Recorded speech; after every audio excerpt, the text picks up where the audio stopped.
Recently, I've seen a few people talking about how the recent trading update has ruined the Grand Prix Online economy. So, let's talk about it.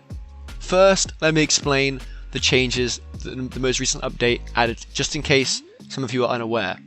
Basically, to summarize it, the new update allowed players to trade items and Game Pass ships for other items or fruits. Now, as you can imagine, this flipped the GPO economy upside down.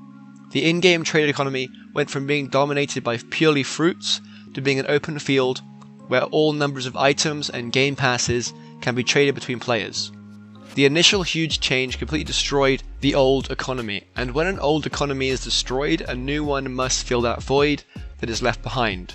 Now, the new trade landscape that emerged from the rubble of the purely fruit-dominated economy, in my opinion, is far more complex, but also in some ways more fair. Pre-update 3.5 trading, it was almost impossible to trade up for legendaries, especially Logias. The only real trades of value that happened were simply legendary fruits being traded for other legendary fruits. Occasionally, people traded all the rares for a He or a Zushi, but in my experience, that wasn't as common as many people made it out to be. Now, with the addition of item trading, Logias aren't so out of reach anymore. This is especially true with the fact that now you can trade Game Pass ships. If you really wanted the Logia, you could effectively pay for the Robux and then buy a Game Pass ship and trade it off for a Logia. You could also argue that this makes the game more pay to win, but I would disagree. Getting a legendary is kind of entry level stuff if you want to go straight into the end game. So I can't really knock people for trying to skip all that boring grinding using the power of their credit card. And don't forget the other side of this trade. The person who gets the Game Pass ship may not have been able to afford it themselves, so by trading in-game items for Robux exclusive ships, you're effectively giving players who cannot afford certain items a chance at getting them through grinding in-game.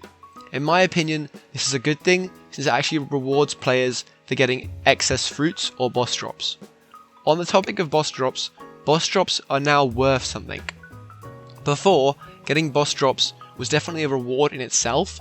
A lot of people didn't have the time to both grind bosses and farm for devil fruits, but now, with the addition of item trading, you can trade up for fruits or items.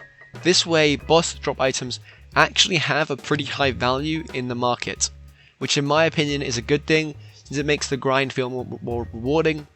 And the recent trading update also means that you can technically not have to grind bosses if you don't want to. You could instead either buy a Game Pass ship or grind for Logias, which you can trade for at times even 3 to 4 boss drops.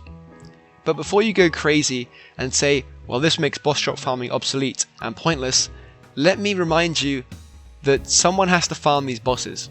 If no one was farming the bosses, then the economy would dry up. So if anything, this actually gives players an incentive to boss farm. Well, all things considered, you can see that although the trading update has completely changed the game's trading landscape and the economy, the changes seem to be mostly beneficial, and if anything, this update just makes me more excited to see what other directions this game will take. But like in all my videos, I try to keep the discussion open, so if you have an opinion of your own, or you want to share some thoughts on the recent update, make sure to leave a comment down below and I'll make sure to read it. Also, please consider liking and subscribing. It really helps my channel grow and it helps me out personally a lot. And with the outro out of the way, I hope you're having a great day, evening, or whatever time it is where you're at, and I'll see you in tomorrow's video. Bye.